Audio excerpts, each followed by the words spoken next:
जून 25, 2025 प्रातः मुरली। ओम शांति। बापदादा मधुबन। मिठे बच्चे, बाबा तुमମାନଙ୍କୁ ନୂଆ ଦୁନିଆକୁ ଯିବା ପାଇଁ ରାଜଯୋଗ ଶିଖାଉଛନ୍ତି। ସେଥିପାଇଁ ଏହି ପୁରୁଣା ଦୁନିଆର ବିନାଶ ମଧ୍ୟ ନିଶ୍ଚିତ ହେବ। ଆଜିର ପ୍ରଶ୍ନଟି ହେଲା, ମନୁଷ୍ୟମାନଙ୍କ ଭିତରେ କେଉଁ ଏକ ଭଲ ଅଭ୍ୟାସ ରହିଛି କିନ୍ତୁ ତା ଦ୍ୱାରା ମଧ୍ୟ କୌଣସି ପ୍ରାପ୍ତି ହେଉନାହିଁ? ଉତ୍ତରଟି ହେଲା, ମନୁଷ୍ୟମାନଙ୍କର ଭଗବାନଙ୍କୁ ମନେ ପକାଇବାର ଅଭ୍ୟାସ ରହିଛି। ଯେବେ କୌଣସି ଅସୁବିଧା ହେଉଛି ସେତେବେଳେ କହିଦେଉଛନ୍ତି, ହେ ଭଗବାନ। ଶିବଲିଙ୍ଗର ଦୃଶ୍ୟ ସମ୍ମୁଖକୁ ଆସିଯାଉଛି, କିନ୍ତୁ ଯଥାର୍ଥ ପରିଚୟ ନଥିବା କାରଣରୁ କୌଣସି ପ୍ରାପ୍ତି ହେଉନାହିଁ।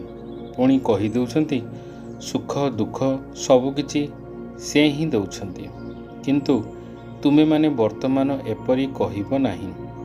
ଓମ୍ ଶାନ୍ତି। ବାବା ଯାହାଙ୍କୁ ରଚୟିତା ବୋଲି କହୁଛନ୍ତି, କାହାର ରଚୟିତା? ନୂଆ ଦୁନିଆର ରଚୟିତା। ନୂଆ ଦୁନିଆକୁ କୁହାଯାଉଥିବା ସ୍ୱର୍ଗ ଅଥବା ସୁଖଧାମ ନାମ ତ କହୁଛନ୍ତି, କିନ୍ତୁ ବୁଝୁନାହାନ୍ତି। ଭଗବାନଙ୍କର ଶ୍ରୀକୃଷ୍ଣଙ୍କର ମନ୍ଦିରକୁ ମଧ୍ୟ ସୁଖଧାମ କହୁଛନ୍ତି। ତେବେ ତାହା ତ ଛୋଟ ମନ୍ଦିର ହୋଇଗଲା। କୃଷ୍ଣ ତ ବିଶ୍ୱର ମାଲିକ ଥିଲେ। ବେହଦର ମାଲିକଙ୍କୁ ଯେପରି ହଦ୍ର ମାଲିକ କହିଦେଉଛନ୍ତି, କୃଷ୍ଣଙ୍କର ଛୋଟ ମନ୍ଦିରକୁ ସୁଖଧାମ କହୁଛନ୍ତି। ବୁଦ୍ଧିରେ ଏକଥା ଆସୁନାହିଁ କି ସେ ତ ବିଶ୍ୱର ମାଲିକ ଥିଲେ, ଭାରତରେ ହିଁ ରହୁଥିଲେ। ତୁମକୁ ମଧ୍ୟ ପୂର୍ବରୁ କିଛି ଜଣା ନଥିଲା। ବାବା ତ ସବୁ କିଛି ଜାଣିଛନ୍ତି। ସେ ସବୁ ଦୃଷ୍ଟିରୁ ଆଦି ମଧ୍ୟ ଅନ୍ତକୁ ଜାଣିଛନ୍ତି। ଏବେ ତୁମେମାନେ ପିଲାମାନେ ଜାଣୁଛ, ଦୁନିଆର ତ ଏକଥା ମଧ୍ୟ କହିବାକୁ ଜଣା ନାହିଁ, ବ୍ରହ୍ମା ବିଷ୍ଣୁ ଶଙ୍କର କିଏ? ଶିବ ତ ହେଉଛନ୍ତି ସର୍ବୋଚ୍ଚ ଭଗବାନ। ଆଚ୍ଛା, ପୁଣି ପ୍ରଜାପିତା ବ୍ରହ୍ମା କୁଆଡ଼ୁ ଆସିଲେ? ସିଏ ତ ମନୁଷ୍ୟ ହିଁ ଅଟନ୍ତି ନା। ପ୍ରଜାପିତା ବ୍ରହ୍ମା ତ ନିଶ୍ଚୟ ସେ ଦୁନିଆରେ ହିଁ ଆବଶ୍ୟକ ନା, ଯାହାଙ୍କ ଦ୍ୱାରା ବ୍ରାହ୍ମଣ ସୃଷ୍ଟି ହେବେ। ପ୍ରଜାପିତା ଅର୍ଥ ସୁଖ ଦ୍ୱାରା ପୋଷ୍ୟ କରାଯାଉଥିବା। ତୁମେ ହେଉଛ ମୁଖ ବଂଶାବଳୀ। ଏବେ ତୁମେ ଜାଣୁଛ କି କିପରି ବ୍ରହ୍ମାଙ୍କୁ ଶିବ ବାବା ନିଜର କିପରି ମୁଖ ବଂଶାବଳୀ ସନ୍ତାନ ରଚନା କରିଛନ୍ତି। ଏହାଙ୍କ ମଧ୍ୟରେ ପ୍ରବେଶ ମଧ୍ୟ କଲେ, ପୁଣି କହିଲେ ଏମାନେ ମୋର ସନ୍ତାନ ଅଟନ୍ତି। ତୁମେ ଜାଣିଛ ବ୍ରହ୍ମା ନାମ କିପରି ରଖାଗଲା? କିନ୍ତୁ ଜନ୍ମ ହେଲା ଏକଥା ଆଉ କେହି ବି ଜାଣିନାହାନ୍ତି। କେବଳ ମହିମା ଗାନ କରୁଛନ୍ତି ଯେ ପରମ ପିତା ପରମାତ୍ମା ସର୍ବୋଚ୍ଚ ଅଟନ୍ତି, କିନ୍ତୁ ଏହା କାହାରି ବୁଦ୍ଧିରେ ଆସୁନାହିଁ ଯେ ସିଏ ହେଉଛନ୍ତି ସର୍ବୋଚ୍ଚ ବାବା। ସେ ଆମ ସମସ୍ତଙ୍କ ଆତ୍ମାମାନଙ୍କର ପିତା ଅଟନ୍ତି। ସେ ମଧ୍ୟ ବିନ୍ଦୁ ରୂପ ହିଁ ଅଟନ୍ତି। ତାଙ୍କ ପାଖରେ ସୃଷ୍ଟିର ଆଦି ମଧ୍ୟ ଅନ୍ତର ଜ୍ଞାନ ରହିଛି। ଏହି ଜ୍ଞାନ ମଧ୍ୟ ତୁମକୁ ଏବେ ହିଁ ମିଳିପାରୁଛି। ପୂର୍ବରୁ ଟିକିଏ ହେଲେ ବି ଏହି ଜ୍ଞାନ ନଥିଲା। ମନୁଷ୍ୟ କେବଳ କହୁଛନ୍ତି ବ୍ରହ୍ମା ବିଷ୍ଣୁ ଶଙ୍କର, କିନ୍ତୁ କିଛି ହେଲେ ଜଣା ନାହିଁ। ତେଣୁ ସେମାନଙ୍କୁ ମଧ୍ୟ ବୁଝାଇବାକୁ ହେବ।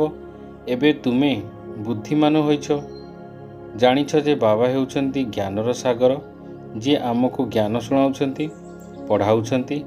ଏହି ରାଜଯୋଗ ହେଉଛି ସତ୍ୟ ଯୁଗ ନୂଆ ଦୁନିଆ ପାଇଁ। ତେବେ ନିଶ୍ଚୟ ପୁରୁଣା ଦୁନିଆର ବିନାଶ ହେବା ଉଚିତ। ସେଥିପାଇଁ ହିଁ ଏହି ମହାଭାରତ ଲଢ଼େଇ ରହିଛି। ଅଧା କଳ୍ପରୁ ତୁମେ ଭକ୍ତି ମାର୍ଗର ଶାସ୍ତ୍ର ପଢ଼ି ଆସିଛ। ଏବେ ତ ସିଧାସଳଖ ବାବାଙ୍କ ଠାରୁ ଶୁଣୁଛ। ବାବା ବସି କୌଣସି ଶାସ୍ତ୍ର ଶୁଣାଉନାହାନ୍ତି। ଜପ ତପ କରିବା, ଶାସ୍ତ୍ର ଆଦି ପଢ଼ିବା, ଏସବୁ ହେଉଛି ଭକ୍ତି। ଏବେ ଭକ୍ତମାନଙ୍କୁ ଭକ୍ତିର ଫଳ ଦରକାର, କାହିଁକି ନା ଭଗବାନଙ୍କ ସହିତ ମିଶିବା ପାଇଁ ପରିଶ୍ରମ କରୁଛନ୍ତି। କିନ୍ତୁ ଜ୍ଞାନ ଦ୍ୱାରା ହିଁ ସଦ୍ଗତି ହୋଇଥାଏ। ଜ୍ଞାନ ଏବଂ ଭକ୍ତି ଉଭୟ ଏକାଠି ଚଳିପାରିବେ ନାହିଁ। ଏବେ ହେଉଛି ଭକ୍ତିର ରାଜ୍ୟ। ସମସ୍ତେ ଭକ୍ତ ଅଟନ୍ତି। ପ୍ରତ୍ୟେକଙ୍କ ମୁଖରୁ ହେ ଭଗବାନ ନିଶ୍ଚିତ ବାହାରିବ। ଏବେ ତୁମେ ପିଲାମାନଙ୍କୁ ଜାଣୁଛ ଯେ ବାବା ନିଜର ପରିଚୟ ଦେଉଛନ୍ତି ଯେ ମୁଁ ଛୋଟ ବିନ୍ଦୁ ଅଟେ। ମୋତେ ହିଁ ଜ୍ଞାନର ସାଗର କହୁଛନ୍ତି। ମୁଁ ବିନ୍ଦୁ ରୂପ, ମୋ ପାଖରେ ସମସ୍ତ ଜ୍ଞାନ ଭରି ରହିଛି। ଆତ୍ମାରେ ହିଁ ଜ୍ଞାନ ରହିଥାଏ। ଏବେ ତୁମେ ବୁଝୁଛ ଯେ ତାଙ୍କୁ ହିଁ ପରମପିତା ପରମାତ୍ମା କୁହାଯାଉଛି। ସେ ହେଉଛନ୍ତି ସୁପ୍ରିମ୍ ସୋଲ୍ ଅର୍ଥାତ୍ ସର୍ବୋଚ୍ଚ। ପତିତ ପାବନ ବାବା ହିଁ ସୁପ୍ରିମ୍ ଅଟନ୍ତି ନା। ମନୁଷ୍ୟ ହେ ଭଗବାନ କହିଲେ ଶିବଲିଙ୍ଗ ହିଁ ମନେ ପଡ଼ିବ। ତାହା ମଧ୍ୟ ଯଥାର୍ଥ ରୀତିରେ ନୁହେଁ। ସାଧାରଣ ଭାବରେ ଭଗବାନଙ୍କୁ ମନେ ପକାଇବା ଯେପରି ଏକ ଅଭ୍ୟାସ ହୋଇଛି। କହିଛନ୍ତି ଭଗବାନ ହିଁ ସୁଖ ଦୁଃଖ ଦେଉଛନ୍ତି। ଏବେ ତୁମେ ପିଲାମାନେ ଏପରି କହିବ ନାହିଁ। ତୁମେ ଜାଣିଛ ଯେ ବାବା ତ ହେଉଛନ୍ତି ସୁଖଦାତା। ସତ୍ୟ ଯୁଗର ସୁଖଧାମ ଥିଲା। ସେଠାରେ ଦୁଃଖର ନାମ ମଧ୍ୟ ନଥିଲା। କଳି ଯୁଗରେ କେବଳ ଦୁଃଖ ହିଁ ରହିଛି। ଏଠାରେ ସୁଖର ନାମ ହିଁ ନାହିଁ। ଭଗବାନ ହେଉଛନ୍ତି ସର୍ବୋଚ୍ଚ। ସେ ସର୍ବ ଆତ୍ମାମାନଙ୍କର ପିତା ଅଟନ୍ତି। ଏକଥା କାହାକୁ ମଧ୍ୟ ଜଣା ନାହିଁ ଯେ ଆତ୍ମାମାନଙ୍କର ପିତା ମଧ୍ୟ ଅଛନ୍ତି। କହୁଛନ୍ତି ମଧ୍ୟ ଆମେ ସବୁ ଭାଇ ଭାଇ ଅଟୁ। ତେବେ ନିଶ୍ଚୟ ସମସ୍ତେ ଏକ ବାବାଙ୍କର ସନ୍ତାନ ହେଲେ ନା। କେହି ପୁଣି କହିଦେଉଛନ୍ତି ସେ ତ ସର୍ବବ୍ୟାପୀ ଅଟନ୍ତି। ତୁମ ଭିତରେ ବି ଅଛନ୍ତି, ମୋ ଭିତରେ ବି ଅଛନ୍ତି। ଆରେ ତୁମେ ତ ଆଚ୍ଛା ଅଟ। ଏହା ତୁମର ଶରୀର ଅଟେ। ପୁଣି ତୃତୀୟ ବସ୍ତୁ କିପରି ରହିପାରିବା? ଆତ୍ମାକୁ କ'ଣ ପରମାତ୍ମା କୁହାଯିବ କି? ଜୀବ ଆତ୍ମା କୁହାଯାଇଥାଏ। ଜୀବ ପରମାତ୍ମା କୁହାଯାଏ ନାହିଁ। ତେବେ ପରମାତ୍ମା ସର୍ବବ୍ୟାପୀ କିପରି ହୋଇପାରିବ? ବାବା ସର୍ବବ୍ୟାପୀ ହୋଇଥିଲେ ତ ଫାଦରହୁଡ୍ ଅର୍ଥାତ୍ ପିତୃଭାବ ହୋଇଯାଇଥାନ୍ତା। ପିତାଙ୍କୁ ପିତାଠାରୁ ବର୍ଷା ମିଳିପାରିବ ନାହିଁ। ପିତାଙ୍କଠାରୁ ତ ସନ୍ତାନ ହିଁ ସମ୍ପତ୍ତି ନେଇଥାଏ। ସମସ୍ତେ ପିତା କିପରି ହୋଇପାରିବେ? ଏତେ ସମାନ କଥା ମଧ୍ୟ କେହି ବୁଝିପାରୁନାହାନ୍ତି।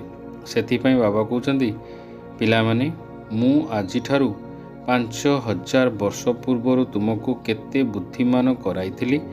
ତୁମେ ସଦା ସୁସ୍ଥ, ସମୃଦ୍ଧ ଓ ବୁଦ୍ଧିମାନ ଥିଲ।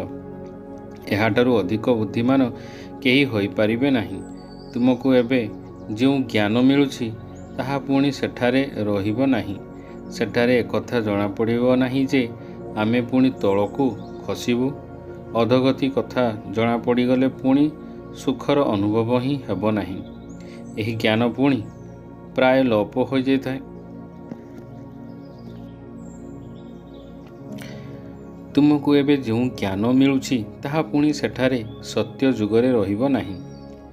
ସେଠାରେ ଏକଥା ଜଣାପଡ଼ିବ ନାହିଁ ଯେ ଆମେ ପୁଣି ତଳକୁ ଖସିବୁ। ଅଧୋଗତି କଥା ଜଣାପଡ଼ିଗଲେ ପୁଣି ସୁଖର ଅନୁଭବ ହିଁ ହେବ ନାହିଁ। ଏହି ଜ୍ଞାନ ପୁଣି ପ୍ରାୟ ଲୋପ ହୋଇଯାଇଥାଏ। ଏହି ଡ୍ରାମାର ଜ୍ଞାନ କେବଳ ବର୍ତ୍ତମାନ ତୁମ ବୁଦ୍ଧିରେ ଅଛି। ବ୍ରାହ୍ମଣ ହିଁ ଜ୍ଞାନର ଅଧିକାରୀ ହୋଇଥାନ୍ତି। ତୁମେ ବୁଦ୍ଧିରେ ଅଛ ଯେ ଏବେ ଆମେ ବ୍ରାହ୍ମଣ ବର୍ଣ୍ଣର ଅଟୁ। ବ୍ରାହ୍ମଣକୁ ହିଁ ବାବା ଜ୍ଞାନ ଶୁଣାଉଛନ୍ତି। ବ୍ରାହ୍ମଣ ପୁଣି ସମସ୍ତଙ୍କୁ ଶୁଣାଇଥାନ୍ତି। ଗାୟନ ମଧ୍ୟ ରହିଛି। ଭଗବାନ ଆସି ସ୍ୱର୍ଗର ସ୍ଥାପନ କରିଥିଲେ, ରାଜଯୋଗ ଶିଖାଇଥିଲେ। ଦେଖ, ଶ୍ରୀକୃଷ୍ଣ ଜୟନ୍ତୀ ପାଳନ କରୁଛନ୍ତି।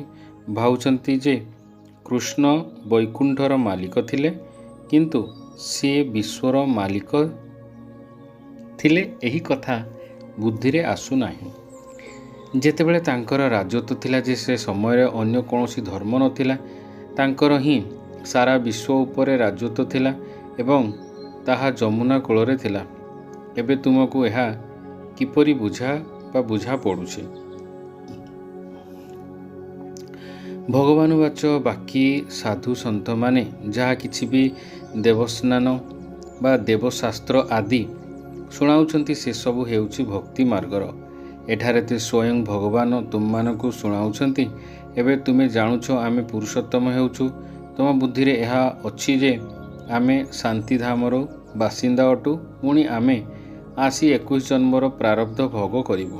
ତୁମେ ପିଲାମାନେ ଆନ୍ତରିକ ଖୁସିରେ ଗଦଗଦ ହେବା ଉଚିତ ଯେ ବେହେଦ୍ର ବାବା ଶିବ ବାବା ଆମକୁ ପଢ଼ାଉଛନ୍ତି। ସେ ଜ୍ଞାନର ସାଗର ଅଟନ୍ତି, ସୃଷ୍ଟିର ଆଦି ମଧ୍ୟ ଅନ୍ତକୁ ଜାଣିଛନ୍ତି। ଏପରି ଶ୍ରେଷ୍ଠ ପିତା ଆମ ପାଇଁ ଆସିଛନ୍ତି, ତୁମ ଖୁସିରେ କୁରୁଳି ଉଠୁଛ। ବାବାଙ୍କୁ କହୁଛନ୍ତି, ଆମେ ତୁମକୁ ନିଜର ଉତ୍ତରାଧିକାରୀ କରିଛୁ। ପିତା ପିଲାମାନଙ୍କ ଉପରେ ସମର୍ପିତ ହୋଇଥାନ୍ତି। ସନ୍ତାନମାନେ ପୁଣି କହୁଛନ୍ତି ଯେ ଭଗବାନ ଆପଣ ଯେତେ ଆସିବେ ତେବେ ଆମମାନଙ୍କ ଉପରେ ହିଁ ସମର୍ପିତ ହେବୁ, ଅର୍ଥାତ୍ ଆପଣଙ୍କୁ ସନ୍ତାନ କରିବୁ। ଶିବ ବାବା ମଧ୍ୟ ନିଜ ସନ୍ତାନମାନଙ୍କୁ ହିଁ ଉତ୍ତରାଧିକାରୀ କରୁଛନ୍ତି। ବାବାଙ୍କୁ କିପରି ଉତ୍ତରାଧିକାରୀ କରିବେ, ଏହା ମଧ୍ୟ ଗୁହ୍ୟ କଥା ଅଟେ। ନିଜର ସବୁକିଛି ଅଦଳ ବଦଳ କରିବାକୁ ହେବ। ଏହା ସବୁ ହେଉଛି ବୁଦ୍ଧିର କାମ। ଗରିବମାନେ ତ ତୁରନ୍ତ ବଦଳାଇ ଦେବେ, ସାହୁକାରମାନେ କଷ୍ଟରେ କରିବେ ଯେ ପର୍ଯ୍ୟନ୍ତ ସେ ସମ୍ପୂର୍ଣ୍ଣ ରୂପେ ଜ୍ଞାନ ବୁଝି ନାହାନ୍ତି। ସେମାନଙ୍କର ଏତେ ସାହସ ନଥାଏ। ଗରିବମାନେ ତ ସ୍ୱତନ୍ତ୍ର ତୁରନ୍ତ କରିଦେଉଥାନ୍ତି, ବାବା ଆମେ ତ ଆପଣଙ୍କ ଉପରେ ଉତ୍ତରାଧିକାରୀ କରିବୁ। ଆମ ପାଖରେ କ'ଣ ବା ଅଛି? ଉତ୍ତରାଧିକାରୀ କରି ପୁଣି ନିଜର ଶରୀର ସର୍ବାଧିକ ପାଇଁ କର୍ମଧନ୍ଦା ମଧ୍ୟ କରିବାକୁ ହେବ। କେବଳ ନିମିତ୍ତ ଭାବି କରିବାକୁ ହେବ।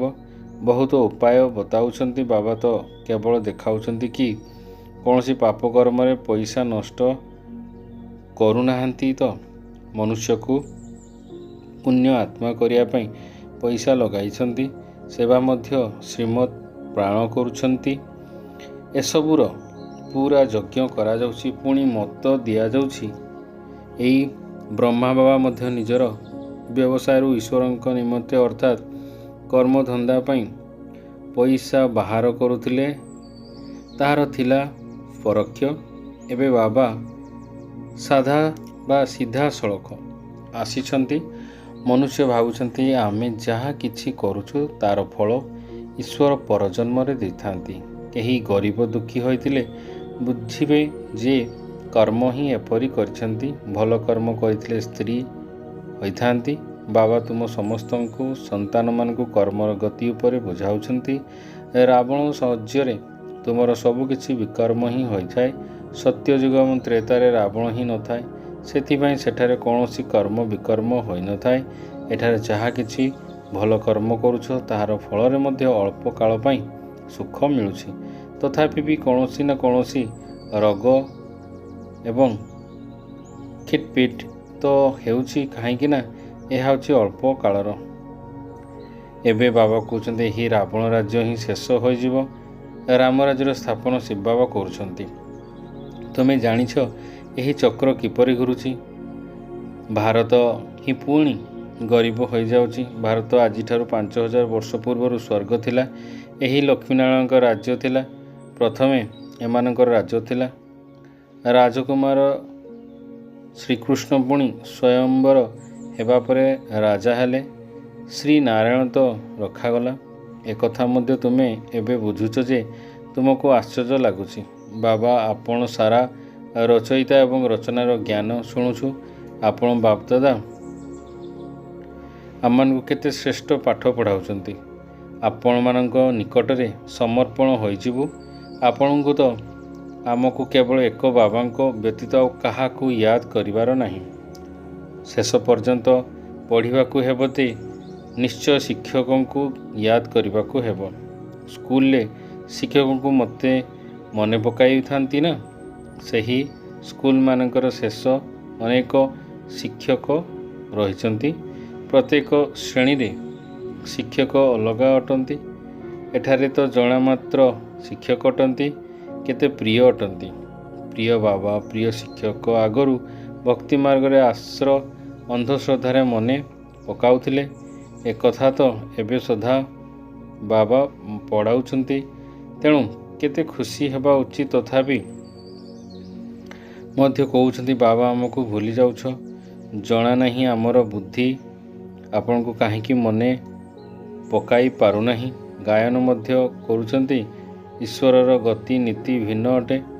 ବାବା ଆପଣଙ୍କର ଏହି ଗତି ଏବଂ ସଦ୍ଗତିର ମତ ବହୁତ ଆଶ୍ଚର୍ଯ୍ୟଜନକ ଅଟେ।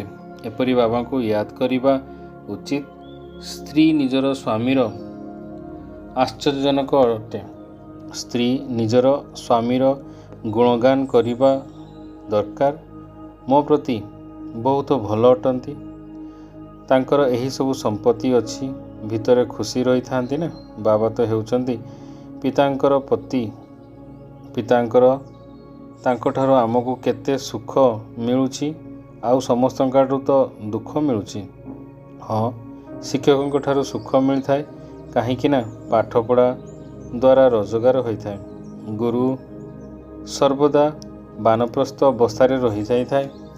ବାବା କହୁଛନ୍ତି ମୁଁ ବାନପ୍ରସ୍ଥ ସମୟରେ ଆସୁଛି, ଇଏ ମଧ୍ୟ ବାନପ୍ରସ୍ଥ, ମୁଁ ମଧ୍ୟ ବାନପ୍ରସ୍ଥ ଅଟେ। ଏସବୁ ମୋର ସନ୍ତାନର ମଧ୍ୟ ବାନପ୍ରସ୍ଥୀ ଅଟନ୍ତି। ପିତା, ଶିକ୍ଷକ, ଗୁରୁ ତିନି ଜଣ ଏକତ୍ର ହେଉଛନ୍ତି।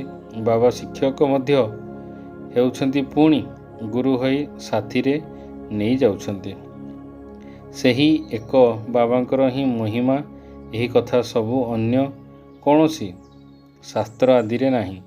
ବାବା ପ୍ରତ୍ୟେକ କଥା ଭଲ ଭାବରେ ଦେଖାଉଛନ୍ତି। ଏଠାରେ ତ ଶ୍ରେଷ୍ଠ ଜ୍ଞାନ ଆଉ କିଛି ନାହିଁ। ତମେ ଆଉ କିଛି ଜାଣିବା ଦରକାର ନାହିଁ। ଆମେ ସବୁ କୌଣସି ଜିନିଷ ବିଶ୍ୱର ମାଲିକ ହୋଇପାରୁଛୁ। ଆମେ ଅଧିକ ଜାଣି କ'ଣ କରିବୁ? ପିଲାମାନଙ୍କ ବୁଦ୍ଧିରେ ଏକଥା ରହିଲେ ଖୁସିରେ ରହିବେ ଏବଂ ବାରମ୍ବାର ସେହି ସ୍ମୃତିରେ ରହିବେ। ପୁଣ୍ୟ ଆତ୍ମା ହେବା ପାଇଁ ୟାଦର ନିଶ୍ଚୟ ରହିବା ଦରକାର। ମାୟାର ଧର୍ମ ହେଉଛି ତୁମକୁ ବିଶୃଙ୍ଖଳା ବା ବିସ୍ମୃତି କରାଇଥାଏ। ଜଗର ହିଁ ମାୟା ବିଘ୍ନ ହୋଇଥାଏ। ବିଲକୁଲ ଭୁଲି ଯାଉଛ। ମାୟାର ତୋଫାନ ବହୁତ ଆସୁଛି। ଏହା ମଧ୍ୟ ଡ୍ରାମାର ନିର୍ଦ୍ଧାରିତ ରହିଛି। ସବୁଠାରୁ ଆଗରେ ତ ଇଏ ବ୍ରହ୍ମାଙ୍କ ଠାରୁ ଅଛନ୍ତି, ତେଣୁ ୟାଙ୍କୁ ସବୁ ଅନୁଭବ ହେଉଛି। ବ୍ରହ୍ମା ବାବା କହୁଛନ୍ତି ମୋ ପାଖକୁ ପ୍ରଥମେ ତୋଫାନ ଆସିଲେ ତ ମୁଁ ଯାଇ ସମସ୍ତଙ୍କୁ ବୁଝାଇବି ନା।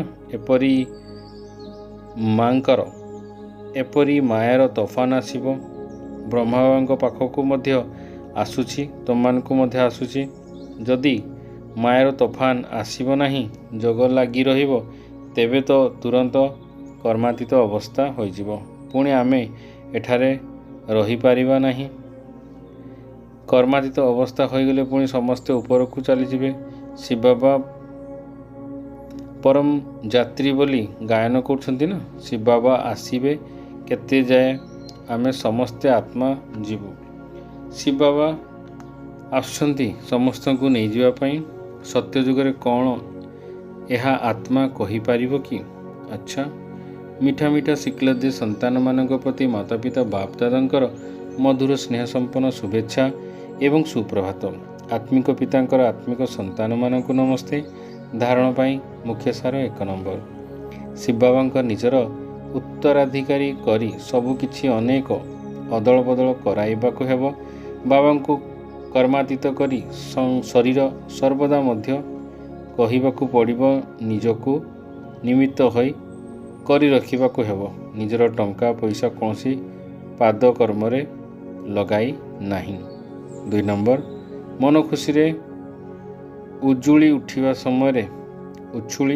ସମୟରେ ଯେ ସ୍ୱୟଂ ଜ୍ଞାନର ସାଗର ବା ଆମକୁ ପଢ଼ାଉଛନ୍ତି, ସିଏ ଆତ୍ମା ହେବା ପାଇଁ ବାବାଙ୍କ ସ୍ମୃତିରେ ରହିବାକୁ ହେବ। ମାୟାର ତୋଫାନକୁ ଡରିବାକୁ ନାହିଁ। ଆଜିର ବରଦାନଟି ହେଲା ସତ୍ୟତା ଆଧାରରେ ଏକମାତ୍ର ପିତାଙ୍କୁ ପ୍ରତ୍ୟେକ କରୁଥିବା ନିର୍ଦ୍ଧାରିତ ବା ନିର୍ଭୀକ ଏବଂ ଅଧିକାରୀ ସ୍ୱରୂପ ଆତ୍ମା ହୁଅ। ସତ୍ୟତା ହିଁ ପ୍ରତ୍ୟେକଙ୍କର